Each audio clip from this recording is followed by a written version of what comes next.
12 रबीउल अव्वल से पहले इंशाल्लाह, ईद मिलादुन नबी से पहले इंशाल्लाह जिस दिन फजर की नमाज पढ़ेंगे ना, आप यकीन करें मुझे एक शख्स याद है, उसके बेटे की शादी थी, तो वो कहते मैं सवेरे सवेरे निकल रहा था, एक बंदे से मैंने पैसे लेने थे, मेरे काबू नहीं आता, तो सुबह सुबह वो मुझे मिल गया, मेरे पुत्र की शादी थी।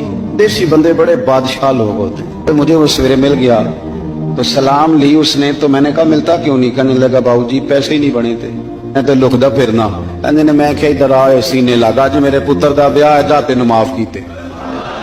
आप मेरी बात को समझें, तो यार जिस दिन किसी के बेटे की शादी वो लोगों को कर्जे भी माफ कर देता है, तो जिस दिन तेरे और मेरे नबी का मिलाद होता है, ईद मिलाद वाले दिन भी खोट रखते हो, उस दिन भी रिश्तेदारों का गिला करते हो। अगर पढ़ो और दुश्मन को फोन कर दे, कहो जा तुझे माफ किया, आज रहमत अल्लिल आलमीन नबी का मिलाद शरीफ, आज रहमत अल्लिल आलमीन नबी का मिलाद। ये ज़ौक़ हमारा इंशाअल्लाह मिलाद से पहले होना।